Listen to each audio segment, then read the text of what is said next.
নানা ভাষা, নানা জাতির দেশ আমাদের ভারতবর্ষ। বৈচিত্র্যের মধ্যে ঐক্য আমাদের ঐতিহ্য, বিভিন্নতার মধ্যে অভিন্নতা আমাদের জীবন দর্শন। ভাষা, ধর্ম, সম্প্রদায়ের বিভেদ থাকলেও ঐক্য, সংহতি এবং সম্প্রীতি আমাদের জীবনের মূলধন। অনেকের মধ্যে এক, এই হলো আমাদের আদর্শ। এই আদর্শ নিয়ে আমরা ভারতবাসীরা আমাদের পথ চলি এবং এই সংহতি এবং এই সম্প্রীতি যার দ্বারা আমরা সবচেয়ে বেশি মূল্যায়ন করতে পারি, যাকে আমরা মূল্যবান করে তুলতে পারি, তার হলো আমাদের রাখি উৎসব। যদিও রাখি উৎসব ভাই বোনের ভালোবাসা এবং আবেগের বন্ধনে জড়িত, কিন্তু আমরা যদি অতীত ইতিহাসে দেখি তাহলে রাখি সবসময়ই ভ্রাতৃত্ববোধ এবং সৌহার্দ্যবোধের প্রতীক। এবং আমরা আজকে আমাদের দর্শকদের সঙ্গে সেই প্রীতির সম্পর্ক গড়ে তোলবার জন্যই সিকন স্টুডিওতে আমরা আয়োজন করেছি রাখি উৎসবে।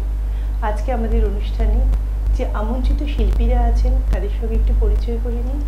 আমার সঙ্গে সঙ্গীতে আছেন অভিক চট্টোপাধ্যায়, কোচবিহারের খুব গুণী একজন শিল্পী, এবং তাকে সঙ্গত করছে গিটারে অঙ্কিত রায়। অঙ্কিতকে চেনে না, অঙ্কিতের সঙ্গে সঙ্গত করে না এমন সঙ্গীত শিল্পী কোচবিহারে কমই আছে। এবং আমার সঙ্গে আজকে আলোচনায় যিনি আছেন তাকে তার পরিচয়ের অপেক্ষায় তিনি থাকেন না, তবুও মানে নিয়মের বেড়াজালে পরিচয়টা দিতেই হয়। মঞ্জুশ্রী ভাদুরী, মঞ্জুশ্রীদি আজকের এই অনুষ্ঠানের আলোচক হিসাবে আমরা আমন্ত্রণ জানিয়েছি। সাথে আমি কাকুলি ভট্টাচার্য। আমরা অনুষ্ঠানে যাব। রাখি বন্ধন উৎসব মানে আমাদের কণ্ঠে বা আমাদের কানে যে গানটি, কণ্ঠে যেটা ধারণ করি বা কানে যে গানটি বাজে, সেটা হলো বাংলার মাটি বাংলার জয়। রাখি বন্ধন উৎসব এবং কবিগুরু একে অপরের পরিপূরক, একের সঙ্গে আমরা অন্যকে যুক্ত করে দিই। তাই আমি অভিককে বলবো আমরা অনুষ্ঠান শুরু করবো অবশ্যই সঙ্গীত দিয়ে, কারণ সঙ্গীত দিয়ে অনুষ্ঠান শুরু করলে না সেটা প্রথমে একটা অন্যরকম জায়গায় চলে যায় বলে আমার মনে হয়। তো ওই জন্য, এবং অবশ্যই অভিক যদি পারে অবশ্যই এই গানটা দিয়ে আমরা আমাদের আজকের এই অনুষ্ঠানের শুভ সূচনা করতে চাই। নিশ্চয়ই রাখি বন্ধন অনুষ্ঠানে এই গান তো থাকতেই হবে, এটা বাদ দিয়ে রাখি বন্ধন অনুষ্ঠানটাই অপূর্ণ। বাংলার মাটি বাংলার জল, বাংলার বায়ু বাংলার ফল, পূর্ণ হোক, পূর্ণ হোক, পূর্ণ হোক হে ভগবান। বাংলার মাটি বাংলার জল, বাংলার বায়ু বাংলার ফল, পূর্ণ হোক, পূর্ণ হোক, পূর্ণ হোক হে ভগবান। বাংলার ঘর বাংলার হাট, বাংলার বন বাংলার মাঠ, পূর্ণ হোক, পূর্ণ হোক, পূর্ণ হোক হে ভগবান। বাঙালির পণ বাঙালির আশা, বাঙালির কাজ বাঙালির ভাষা, সত্য হোক, সত্য হোক, সত্য হোক হে ভগবান। বাঙালির প্রাণ বাঙালির মন, বাঙালির ঘরে যত ভাই বোন, এক হোক, এক হোক, এক হোক হে ভগবান। বাংলার মাটি বাংলার জল, বাংলার বায়ু বাংলার ফল, পূর্ণ হোক, পূর্ণ হোক, পূর্ণ হোক হে ভগবান। আমরা এই আকুতি নিয়ে অনুষ্ঠান শুরু করি যে বাংলার ঘরে বাঙালির ঘরে ভারতবর্ষের ঘরে যত ভাই বোন আছে সবাই এক হোক, কোনো বিভেদ যেন না থাকে। ভীষণ সুন্দর, শুরুটা খুব সুন্দর হয়েছে। আমি যাব মঞ্জুশ্রীদির কাছে। মঞ্জুশ্রী কবিগুরুর গান শুনলেই যে কণ্ঠে ধারণ করেন সেটা বোঝা গেল যে থাকতে পারলেন না। আমরা যদিও দিদিকে প্রতিটা গানেই বলেছি তুমি সূর্য করেন, দিদি সত্যি অপূর্ব গান করেন, এটা আমরা সবাই জানি। অত্যন্ত মানে দিদি যদি গান শুরু করেন সবাই অন্তত চুপচাপ, মানে প্রচুর কথা হলেও লোকে সবার কথা বন্ধ হয়ে যায়। এটাই হলো মঞ্জুশ্রী ভাদুরী, এবং অবশ্যই তিনি একজন নাট্য ব্যক্তিত্ব। তো আমি দিদির কাছে যাব, যে যদি আজকে আমরা দিদিকে আলোচক হিসেবে আজকে এখানে এনেছি। তো দিদি দেখো, আমরা সবাই জানি যে রাখি উৎসবকে মানে সার্বজনীন করে তুলেছিলেন কবিগুরু রবীন্দ্রনাথ ঠাকুর, এবং 1905 বঙ্গভঙ্গ 16ই অক্টোবর বঙ্গভঙ্গের দিন ঘোষণা হলো। তারপরে তিনি 16ই আগস্ট তিনি হলেন রাখি উৎসব। 16ই অক্টোবর বঙ্গভঙ্গের দিন ধার্য হয়েছিল, ওই সেটা শুনে 16ই আগস্ট উনি রাখি উৎসব পালন করলেন। তো তুমি তো অবশ্যই সেইটা বলবেই। তার সাথে এই যে কবিগুরুর, দেখো উনি তো একজন লেখক, সাহিত্যিক, সব কিছু, কিন্তু এটার মধ্যে ওনার যে দেশপ্রেমিকতা, ওনার যে সেই যে মানে সাহিত্যকর্মের বাইরে সে দেশের জন্য যে একটা, কবিগুরুকে কিন্তু আমরা কবি সাহিত্যিক হিসেবেই দেখি। অন্যান্য হয়তো ওনার আশেপাশে অন্য সাহিত্যিকদের আমরা দেশপ্রেমিক হিসেবে বললেও কবিগুরুকে আমরা সেভাবে কখনো বলি না। তো সেই জায়গাটাকে তুমি একটু তুলে ধরবে, মানে কবিগুরুর দেশপ্রেমিকতাটা, এটা একদম তার মানে জ্বলন্ত প্রমাণ। যদি উনি নাইট উপাধি ত্যাগ করেছে এটাও তার প্রমাণ, কিন্তু এটা অন্যরকম প্রমাণ আর কি। এই যে মানে সবাইকে নিয়ে যে কাজটা করা, মাসকে নিয়ে, জনগণকে নিয়ে যে কাজটা করা, এটার উপর একটা আলোকপাত। হ্যাঁ, মানে আসলে আমাদের যে জাতীয়তাবাদী আন্দোলন, হিন্দু মুসলমান এক হয়ে আন্দোলন করছে, সেটা এমন একটা ঐক্যবদ্ধ আন্দোলন হয়েছিল যে মানে ব্রিটিশ সরকার রীতিমতো ভীত, তাদের আসন টলমল হয়ে গেছে যে কি হবে এখন। তো সেরকম সেটাকে একটু এদের মধ্যে বিরোধ সৃষ্টি করলে পরে তাদের আসনটা বজায় থাকে। সেই জন্যে তারা এই সিদ্ধান্ত নিলেন যে বঙ্গভঙ্গ আন্দোলন হবে। লর্ড কার্জন ঘোষণা করলেন বঙ্গভঙ্গ আন্দোলন নয়, বঙ্গভঙ্গ হবে 1905 সালে। এইটে তো যারা ভারতের অন্যান্য জায়গার নেতারা রয়েছেন, রবীন্দ্রনাথ ঠাকুর তো অবশ্যই, এসব দূরদর্শী মানুষজন বুঝতে পেরেছেন যে এটা একটা ভয়ঙ্কর বিপর্যয় ঘটতে চলেছে। সবাই নানাভাবে প্রতিবাদ করলেন, কিন্তু এই মহামানব রবি ঠাকুর কিন্তু সবসময় স্বতন্ত্র। উনি কিন্তু সেই একটা মানে অন্য একটি বিষয়কে এখানে নিয়ে এসছেন, রাখি বন্ধন উৎসব। রাখি বন্ধন, রক্ষা বন্ধন যেটাকে বলে, যে ভাই বোনের রাখি বন্ধনে আছে না, যে বোনরা ভাইকে রাখি পরিয়ে দিচ্ছে তার মঙ্গল কামনায়, আর ভাই শপথ নিচ্ছেন যে বোনকে তিনি সুখে দুঃখে দেখবেন।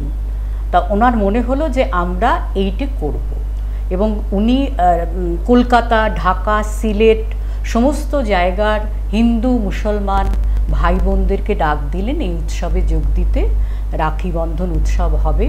তার সঙ্গে উনি এই গানটা লিখেছেন বাংলার মাটি, যেটা অভিক গাইল, এবং মানে সৌভ্রাতৃত্ব বোধ জাগিয়ে তোলা, ঐক্য জাগিয়ে তোলা, তার জন্যে উনি রাখি বন্ধন উৎসবের যে আয়োজনটা করেছিলেন সেটা সত্যি একটা অনন্য বিষয়। আমরা এখনও সেটাকে অনুসরণ করে চলেছি। আগে শুধু ভাই বোন রাখি পরাচ্ছে এরম ছিল, এ তো সেই মহাভারত পুরাণের কাল থেকে রাখি বন্ধন রয়েছে। এখন কিন্তু আপামর জনসাধারণের মধ্যে কিন্তু এই রাখি পরার বিষয়টা রয়েছে, কিন্তু মানে ভাই বোন শুধু নয়, একটা উৎসব, সবাই সবাইকে রাখি পরিয়ে ছিল ওটা এখন আমরা, হ্যাঁ এটা কিন্তু একদম উনি মানে আনুষ্ঠানিকভাবে যেন বিষয়টাকে সবার মধ্যে শুরু করলেন। সত্যিই তো, এই জন্যই কি বলতো যে কবিগুরু বা আমরা যে এই যে বিশিষ্ট বা বিশেষ ব্যক্তিত্বদেরকে নিয়ে আলোচনা করি, তার কারণটাই হলো যে তাদের হয়তো একটা পরিচিতি আছে, কিন্তু তার পেছনে তাদের যে একটা বড় চিন্তা, বড় মানসিকতা, এটা কিন্তু আমরা যত আলোচনা করি তত প্রকাশিত হয়। কবিগুরুর যে আরো অনেকগুলো বিষয় আছে সেগুলো কিন্তু বারে বারে উঠে আসে। এবং সত্যি কথায় মানে বঙ্গভঙ্গের আন্দোলনের মুহূর্তে এই যে রাখি বন্ধন, এটা কিন্তু আন্দোলনকে অনেক বেশি প্রসারিত করেছিল, তাই না? হিন্দু মুসলিমদের মধ্যে সেই যে সম্প্রীতির বার্তাটা উনি দিতে গিয়েছিলেন বা দিতে পেরেছিলেন, সেটা কিন্তু পরবর্তীতে আমরা বুঝতে পেরেছি। কারণ 1911-তে কিন্তু লর্ড কার্জন অবশ্য বঙ্গভঙ্গ রোধ করতে বাধ্য হলো। 1905-এরটা কিন্তু অবশ্য 1911-তে ব্রিটিশ সরকার বাধ্য হলো যে বঙ্গভঙ্গটাকে রোধ করা হবে। যাই হোক, আমরা পরবর্তী আবার একটা গানে যাব এবং সঙ্গীত ও আলোচনা, এই দুটো নিয়ে আজকে আমাদের এই অনুষ্ঠান। আমরা শুনে নেব অঙ্কিতের কণ্ঠে সঙ্গীত, এবং অবশ্যই তাকে উপযুক্ত সঙ্গতি আছে অঙ্কিতের। এবার কি শুনবো? এবারে একটা জয়তী চক্রবর্তীর গাওয়া একটি আধুনিক গান শোনাবো। তো গানটি লিখেছেন রাজীব চক্রবর্তী এবং সুর দিয়েছেন টুনাই দেবাশিস গাঙ্গুলি। তো গানটা আমি এই জন্য ভেবেছি আজকের দিনে যে গানটা যিনি লিখেছেন রাজীব বাবু, উনি এটা ভাই বোনের ভালোবাসাকে উনি দেখিয়েছেন এই গানের মধ্যে দিয়ে। তো আপনারা শুনলেই বুঝতে পারবেন তো কেমন লাগবে, চেষ্টা করছি।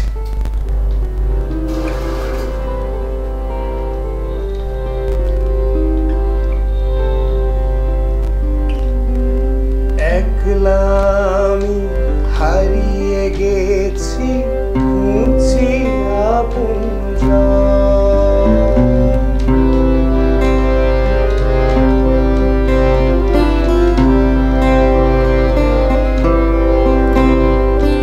একলা আমি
কি ভালো যেমন হলো কথা গানটা, তেমনি সুর, সত্যি খুব কথা। ভালো হয়েছে। ভাই ও বোনের কথোপকথন, হ্যাঁ। গানটার যে কথা। এবং কথাগুলো শুধু সুরটা ভীষণ সুন্দর, খুব beautiful, সুন্দর গানটা, ভীষণ কথা, সুন্দর। সুর, খুব যেমন ভালো সঙ্গীত গাইলে। তেমন পরিবেশনা, পরিবেশনার গুণে সঙ্গীত অবশ্যই আরো একটা তার উচ্চতর মাত্রা পায়।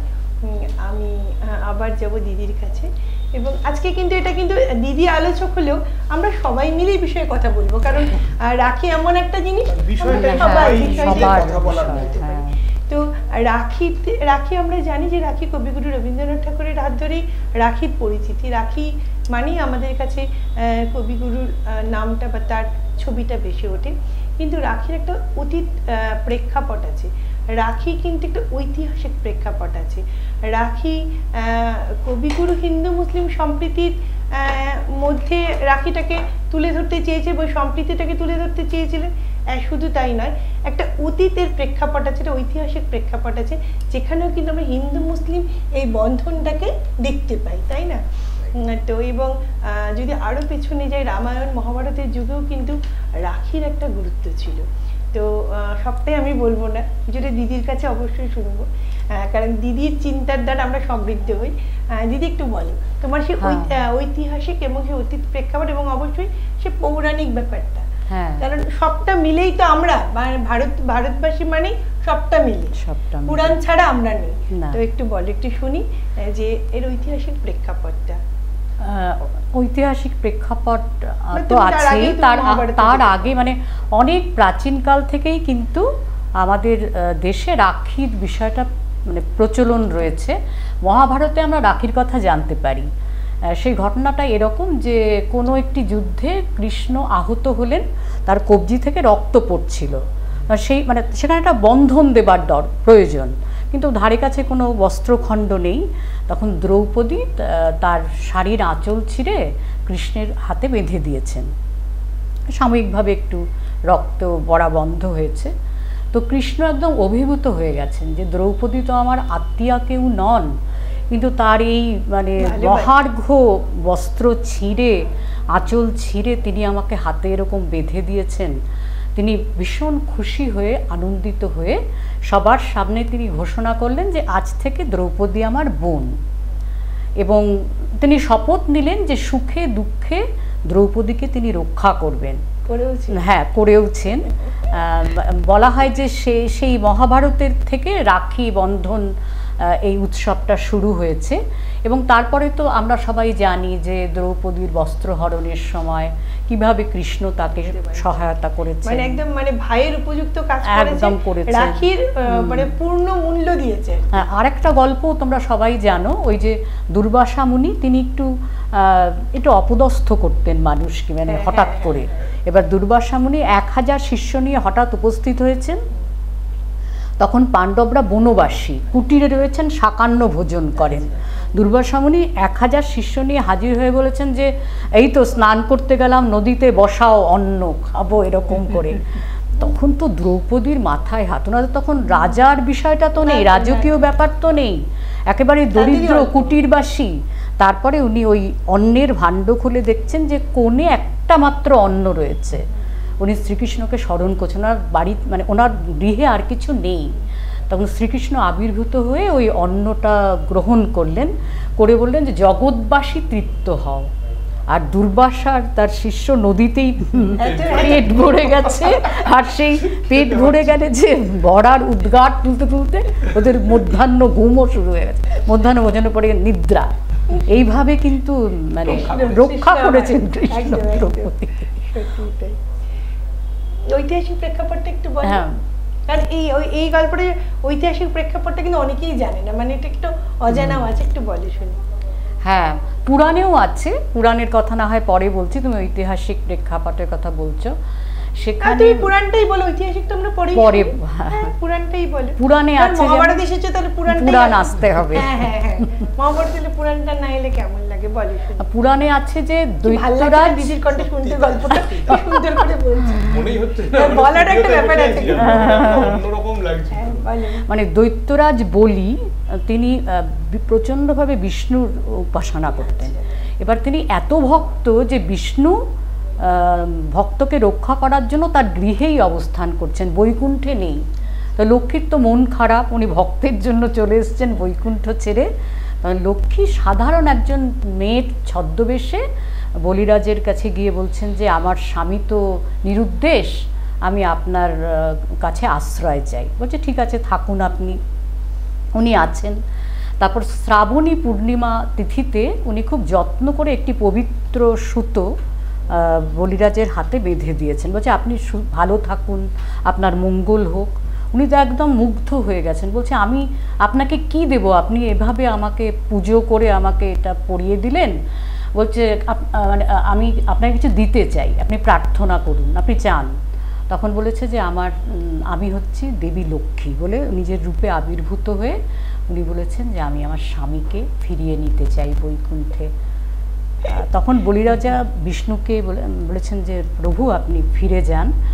তার জন্য ওনার অনেক ক্ষতি হয়েছিল, সর্বস্বই প্রায় দিয়ে দিতে হয়েছিল। বিষ্ণু ওনাকে রক্ষা করতেন দৈত্যরাজকে, কিন্তু তবুও উনি লক্ষ্মীর সম্মান রক্ষার জন্য এটা করেছিলেন। মানে দেখো পুরাণেও মানে একটা সুতো বা একটা রাখির কত গুরুত্ব, সেই রকম সেই মানুষগুলোর কাছে।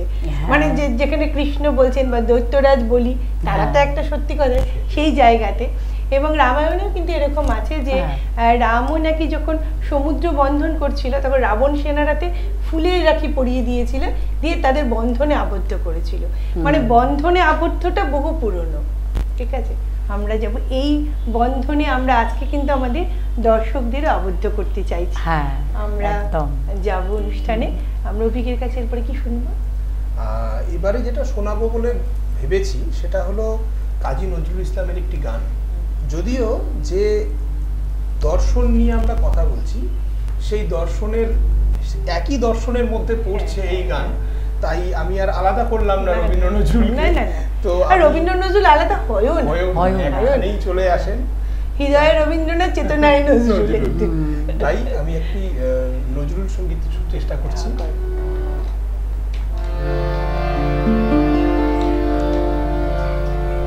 মোরা একই বৃন্তে দুটি কুসুম, হিন্দু মুসলমান, হিন্দু মুসলমান,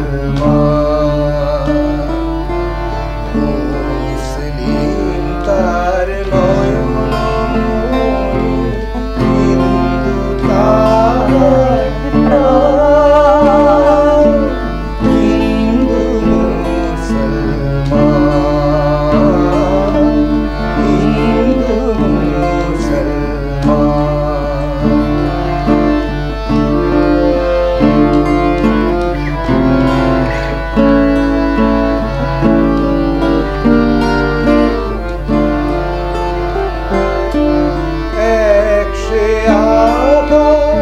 মায়ের কোলে যেন রবি শশী দোলে,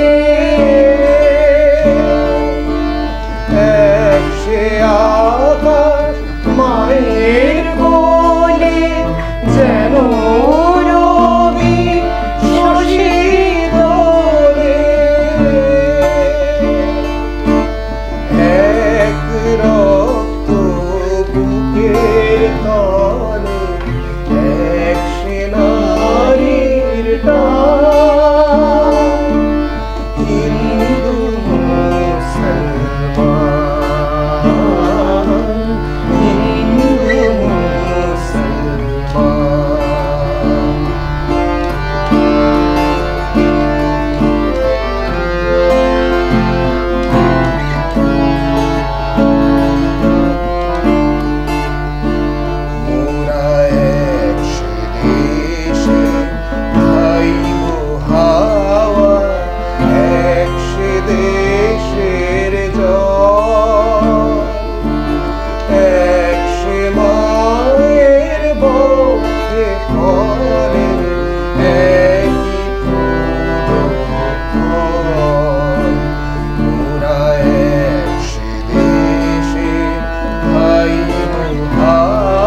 রাখির ভীষণ সুন্দর, খুব সুন্দর পরিবেশনা, সত্যি ভালো হচ্ছে। এবং রাখির যে ঐতিহাসিক প্রেক্ষাপট কিন্তু এটার ওপরে ভিত্তি করে, মানে সেরকমই এক হিন্দু বোনের ডাকে এক মুসলিম রাজা, তো আমরা হয়তো সবাই জানি তার নামটা, হুমায়ুনের নামটা আমরা সবাই জানি। হুমায়ুনকে কিন্তু বহু হিন্দু নারী ভীষণ ভালোবাসত, এটা কিন্তু ব্যাপার। মানে আমরা সারাদিন পড়াশোনা করতে, আমরা মানে মুঘলদেরকে যেভাবে দেখি, কিন্তু হুমায়ুন বা আকবরকেও কিন্তু হিন্দু মহিলারা, রমণীরা খুব শ্রদ্ধা ভক্তি করত। তার পাটরানী তো হিন্দু, সে তো যোধাবাই, কিন্তু তো মানে এটাই বলছি আর কি। মানে তো এর আমরা জানি যে চিতোর রানী কর্ণাবতী এরকম গুজরাটের বাদুর শাহ যখন আক্রমণ করে, তখন তিনি হুমায়ুনকে রাখি পাঠিয়েছিলেন এবং তাকে আহ্বান করেছিলেন যে তিনি যেন চিতোর রক্ষা করেন। একজন এটা খুব ভাববার বিষয় যে চিতোর মানে পরবর্তীতে আমরা দেখি চিতোরের সাথে কত যুদ্ধ, কিন্তু তবু হুমায়ুনকে উনি আহ্বান করেছিলেন যে আমাকে রক্ষা করবার জন্য। যদিও হুমায়ুন আস্তে আস্তে দেরি হওয়াতে ওনারা জহরব্রত পালন করে ওনারা মৃত্যুর মুখে সবাই চলে গিয়েছে। কারণ আমরা জানি যে রাজপুত রমণীদের এটা ছিল শেষ অস্ত্র, যখনই তারা পারতো না তখন লাস্টে তারা জহরব্রত করতো। তো এটা তো আমি দিদির কাছে দিদির একটা গান শুনবো, এখানকার গান তো কিছু জানা নেই, দুটো লাইন, সেটা অন্য গান হয়ে যাবে না, কিচ্ছু হবে না। তুমি রবীন্দ্রসঙ্গীত যেটা গাইবে সেটাই, আর তুমি থাকবে রবীন্দ্রসঙ্গীত শুনবো না, এটা হয় না। দর্শকরা পরে আমাকে বকা দেবে। একটু শুনো। আহা তোমার সঙ্গে প্রাণের খেলা,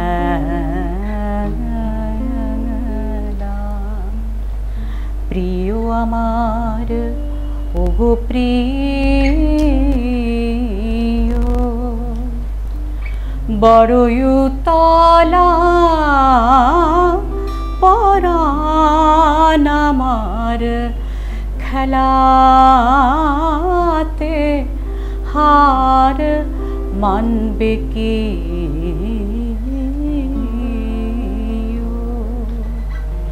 আহা তোমার সঙ্গে প্রাণের খেলা,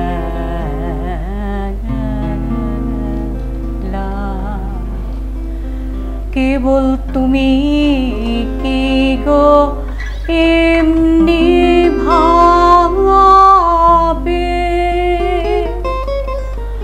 রাঙিয়ে বরে পালিয়ে যাবে, তুমি সাধ করে নাথ ধরা দিয়ে আমারও প্রেম বক্ষে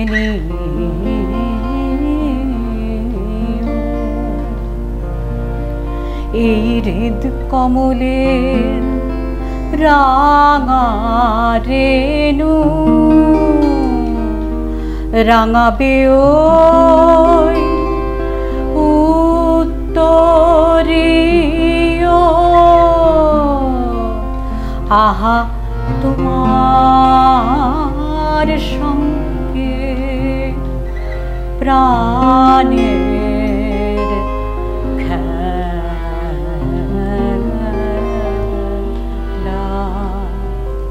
প্রিয় আমার ওগো প্রিয়।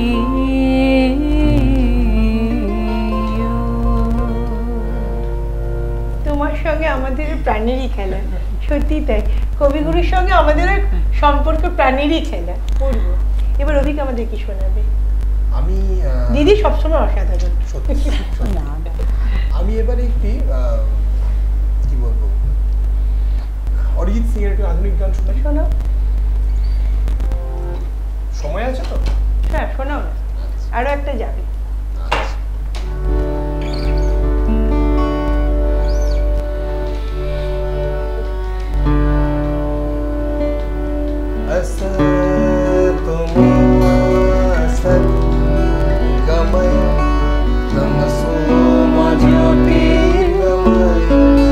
Mrityo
সবই বৃথা আমায় ছাড়া,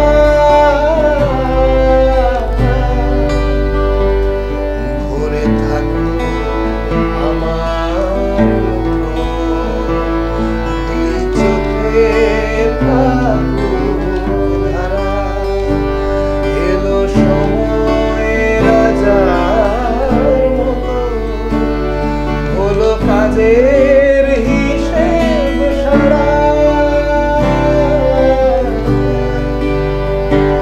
বলে আয় রে ছুটে আয় রে তোরা,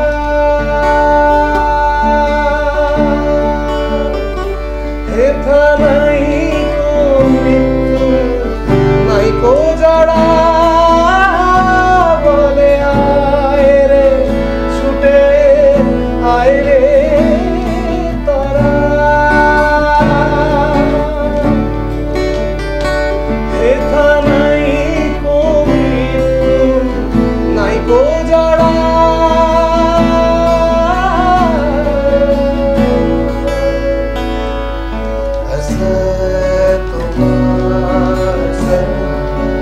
गमय तमसो मा ज्योतिर्गमय मृत्युर्मामृतं गमय, शान्ति शान्ति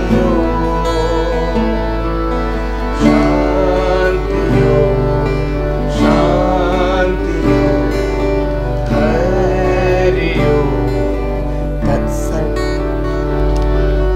शान्तियो शान्तियो धैर्यो तत्सत्।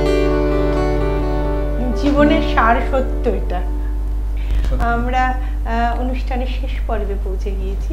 আমি দিদির কাছে যাব, একটু শুনবো দিদির কাছ থেকে যে প্রশ্নটা প্রাসঙ্গিকভাবে এসেই যায় যে রাখি কি বর্তমানে তার সেই গুরুত্বটা হারিয়ে ফেলে শুধু আনুষ্ঠানিক হয়ে পড়েছে, নাকি সেই গুরুত্বটা সে ধরে রাখতে পেরেছে, মানে রাখির যে মূল ভাবটা সেটা আছে, নাকি অনুষ্ঠান সর্বস্ব হয়ে পড়ছে? কারণ তুমি যেহেতু কি বলে তো রাখিটা অনেকটা দেখেছো, তুমি পট পরিবর্তনটা দেখেছো, সময়ের পরিবর্তনটা দেখেছো, তুমি রাখিটা দেখেছো, রাখির বাহুল্যতাটাও দেখেছো, দুটোই দেখেছো। তুমি অনেক বেশি ভালো, আমরাও বলতে পারবো, তুমি আরো ভালো বলতে পারবে। একটু শুনি, তারপরে আমরা অভিকে শেষ করে দিই। বিষয়টা যে আমাদের ছোটবেলাতেও কিন্তু রাখি পরানো ব্যাপারটা ছিল, কিন্তু এই যে এখন বাইরে অনেক দোকানপাটে প্রচুর রাখি দেখতে পাওয়া যায়, ওরকম ছিল না। আমার বোন রাখি নিজে বানাতো, স্পঞ্জ কেটে, হ্যাঁ, চুমকি দিয়ে খুব সুন্দর করে। তারপর সেই রাখি ভাইকে পরিয়ে দিত, ভাই দারুণ খুশি, আমরাও খুশি ওকে পরিয়ে। তারপর এখন ওর নামটা বলা যায়, আমার ছোট বোন, সে পার্বতী বাউল, সবার পরিচিত। সে আবার ভীষণ কান্নাকাটি শুরু করতো যে আমাকে কেন রাখি পরানো হলো না। তখন আমার ভাই আবার রাখিটা ওকে পরিয়ে দিয়ে শান্ত করত। মানে ব্যাপারটা এরকম ছিল যে বোনেরা বা দিদিরা ভাই বা দাদাকে রাখি পরাবে, এবং ওই তাদের মধ্যে যে একটা বন্ধনকে দৃঢ় করা, বোন ভাইয়ের মঙ্গল কামনা করছে, ভাই শপথ নিচ্ছেন যে বোনকে তিনি রক্ষা করবেন। এই প্রসঙ্গে একটা কথা আমি বলবো যে আমাদের সমাজটা কিন্তু পিতৃতান্ত্রিক। পিতা আমাদেরকে রক্ষা করেন, পিতা তো চলে যাবেন, তিনি অনেক বড়, তারপরে ভাই দাদা সেই স্থানটা নেবেন, তার থেকে রক্ষা বন্ধন। সেটা আরও ব্যাপকভাবে সবার মধ্যে ছড়িয়ে পড়ল আমাদের বিশ্বকবি রবীন্দ্রনাথ ঠাকুরের দ্বারা। ফলে আমরা তারপরে সবাই কিন্তু রাখির দিনে প্রত্যেককে রাখি পরাচ্ছি। আমাদের খুব আনন্দ হয়, আমাদের ছোট বাচ্চারা রাখি পরায় আমাদের স্কুলে, আমরা ওদেরকে পরিয়ে দিই। সেটা মানে ছোটবেলায় এটা ছিল না, এটা আমাদের ছোটবেলায় ছিল না, আমাদের টিচাররা পড়াতো না, বা আমরাও পড়াতাম না, ভাইকেই পড়াতাম, এটুকুই জানতাম যে ভাইকে পড়ায়। হ্যাঁ, মানে এখন যে রাখির প্রচারটা হয়েছে, মানে সেটা ওই তোমার কথাটা এসে যায় যে কিছুটা হয়তো একটু আনুষ্ঠানিক হয়ে পড়েছে, যে রাখি আমাকে কিনতে হবে, রাখি আমাকে পরাতে হবে। আরেকটা বিষয়, মানে আমি একটু তোমার কথা ধরেই আসছি, যে ছোটবেলায় আমার মনে আছে মা ঘরে উল বুনতো, তো উলের বল থাকতোই ঘরে, সব সময় থাকতো বিভিন্ন কালারের। তো আমরা কি করতাম, ওই উল দিয়ে কেটে ওই রাখি বানাতাম, লাস্টে টুথব্রাশ, পুরনো টুথব্রাশ দিয়ে ইয়ে করে করে জিনিসটা ঝোপা ঝোপা করে করে ফেলা আর কি। হ্যাঁ, জিনিসটা, এবং ওইটাই আমরা বন্ধুদের পড়াতাম। ঠিক আছে, যারা আর কি। এবার ওই তুমি বললে যে নিজের হাতে রাখি বানিয়ে, এখন খুব সম্ভবত কেউ বানায় না, নিজেরা বানিয়ে অদ্ভুত সুন্দর সুন্দর রাখি সব কোম্পানি তৈরি করে, ওরা যখন নিয়ে আসে মানে আমাদেরকে পরিয়ে দেয় না, আমাদের খুলতে ইচ্ছে করে না, মানে ঝলমল করতে থাকে। এত সুন্দর সুন্দর রাখি, আমি মানে রেখেও দিতে হবে তোমাকে ওই রাখি। হ্যাঁ, কিন্তু দর্শনীয়টা বেশি হয়ে গিয়েছে, কিন্তু আনন্দটা না ওই সাময়িক হয়ে যায়। যখন তোমার প্রচুর থাকবে তখন কিন্তু তুমি সেই এটা পাবে। কি বলতে, বাচ্চারা যে রাখিটা পড়ায়, ওরাও কিন্তু সে উৎসাহী পড়ায়, ওটা গুরুত্বটা ওরাও জানে না, ওটা পড়াতে হয়। তাই মানে ম্যাডামকে কতগুলো পড়ালাম, স্যারকে কতগুলো পড়ালাম, এটাই আমরা গানে। আচ্ছা, তো আজকে কি শেষ গান? শেষ গানটা একটু অন্যরকম গাইবো। এই গানটা বহুদিন গাইনি, আর এই গানটা হারমোনিয়াম দিয়ে এভাবে গাওয়ার গানও নয়। এটা ফসিলস ব্যান্ডের একটি গান, রূপম ইসলামের, আমাদের সবার পরিচিত একটি রক গান। কিন্তু এই গানেরও আবারও ফিরে আসি সেই দর্শন, এই গানের দর্শনও তাই। চেষ্টা করছি একটু, অঙ্কিত আমাকে এটাতে একটু বেশি হেল্প করতে হবে। আমরা অনুষ্ঠানের শেষ পর্বে